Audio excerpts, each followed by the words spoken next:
আসসালামু আলাইকুম ওরহমতুল্লাহি ওবরাকাতুহু। প্রিয় দর্শক, তরিকত টিভি 2 ইউটিউব চ্যানেলের পক্ষ থেকে আপনাদেরকে জানাই আন্তরিক মোবারকবাদ। আজকের ভিডিওতে আমি আলোচনা করব যে আধ্যাত্মিক উন্নতি লাভ করতে হলে যে 5টি ধাপ আছে, এই 5টি ধাপ কী কী সেটা আমি তুলে ধরব। আধ্যাত্মিক উন্নতির জন্য প্রথম যে ধাপটি সেটি হচ্ছে তওবা। তওবা মানে কি? অনুশোচনা করা, অনুতপ্ত হওয়া। এই যে নিজে যে অপরাধ করেছি, গুনাহ করেছি, এটার জন্য অনুতপ্ত হওয়া, লজ্জিত হওয়া, তওবা করা। আর তওবা কিন্তু আত্মশুদ্ধির সূচনা। আত্মশুদ্ধির সূচনা হয় তওবা দিয়ে।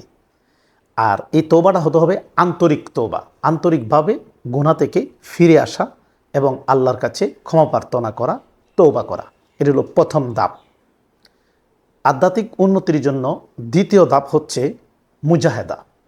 মুজাহেদা মানে কি? নফসের বিরুদ্ধে সংগ্রাম করা, নফসের বিরুদ্ধে যুদ্ধ করা। যেমন প্রবৃত্তি, আমাদের যে নফস বা প্রবৃত্তির খারাপ চাহিদাগুলো আছে, আমাদের নফসের যে খারাপ খায়াসাতগুলো আছে, এই খারাপ খায়াসাতের বিরুদ্ধে, খারাপ চাহিদার বিরুদ্ধে যুদ্ধ করা এবং এই খারাপ চাহিদা নিয়ন্ত্রণ করা। প্রবৃত্তির নফসের খারাপ চাহিদা নিয়ন্ত্রণ করা, এটা বলা হয় মুজাহেদা। এটা হলো আধ্যাত্মিক উন্নতির জন্য দ্বিতীয় ধাপ।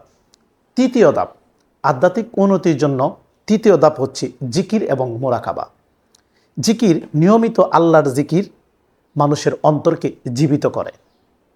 তাই নিয়মিত জিকির করা আর আল্লাহর উপস্থিতি, হৃদয়ে আল্লাহর উপস্থিতির অনুভূতি নিয়ে আত্মসমালোচনা করা এবং মনোসংযোগ, মোরাকাবা করা। আধ্যাত্মিকভাবে উন্নতি লাভ করতে হলে চতুর্থ যে ধাপটা, এই চতুর্থ ধাপটি হচ্ছে ইখলাস। ইখলাস মানে কি? মানে আন্তরিকতার সাথে ইবাদত করা, লোক দেখানো নয়। এরা একমাত্র, প্রতিটা আমল হবে একমাত্র আল্লাহ সন্তুষ্টির জন্য, মানুষের প্রশংসা পাওয়ার জন্য নয়। যে ইবাদতটা একমাত্র আল্লাহ সন্তুষ্টির জন্য হয়ে থাকে, লোক দেখানো মনোবৃত্তি নয়, মানুষের প্রশংসা পাওয়ার যোগ্য নয়, হয় না, একমাত্র আল্লাহ সন্তুষ্টির জন্য যে ইবাদতটা হয়ে থাকে সেটা বলা হয় ইখলাস। আর এই ইখলাসটা হইল, ইখলাস যদি আপনার মধ্যে না থাকে তাহলে আধ্যাত্মিক উন্নতি লাভ করতে পারবে না। আধ্যাত্মিক উন্নতি লাভ করতে হলে চতুর্থ যে ধাপটা সেটা হলো ইখলাস, মানে আন্তরিকতার সাথে একমাত্র আল্লাহ সন্তুষ্টির জন্য ইবাদত করা, নট লোক দেখানো বা মানুষের প্রশংসা পাওয়ার জন্য নয়, একমাত্র আল্লাহর সন্তুষ্টির জন্য।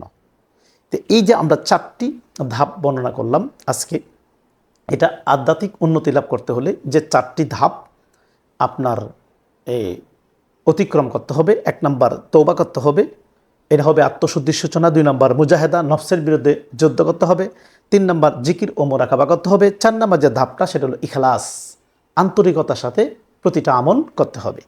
এই 4টি ধাপ যখন আপনি অতিক্রম করবেন, ইনশাল্লাহ অবশ্যই আধ্যাত্মিকভাবে উন্নতি লাভ করতে পারবেন। তো প্রিয় দর্শক, সবসময় আপনারা তরিকত টিভিতে চোখ রাখবেন।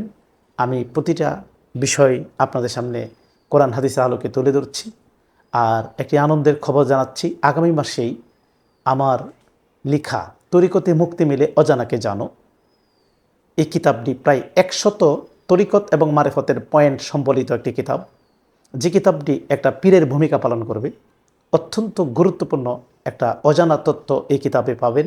এই কিতাবটি ইনশাল্লাহ আমি লিখতেছি, অচিরেই এটা প্রকাশ হবে। এই কিতাবটি আমাদের দরবার শরীফ, কিশোরগঞ্জ জেলা কঠিয়াদি উপজেলাতে গোয়াতলা রেজবিয়া হাবিবিয়া দরবার শরীফে ঈদ মিলাদুন্নবী সাল্লাল্লাহু আলাইহি সাল্লাম এর মাহফিলেই আমরা এই কিতাবটি মোড়ক উন্মোচন করব। ইনশাল্লাহ আপনারা এই কিতাবটি সংগ্রহ করতে পারবেন এবং আপনারা এই হোয়াটসঅ্যাপে আমার সাথে যোগাযোগ রাখবেন এবং এটা কুরিয়ার সার্ভিসও নেওয়ার সুযোগ থাকবে ইনশাল্লাহ।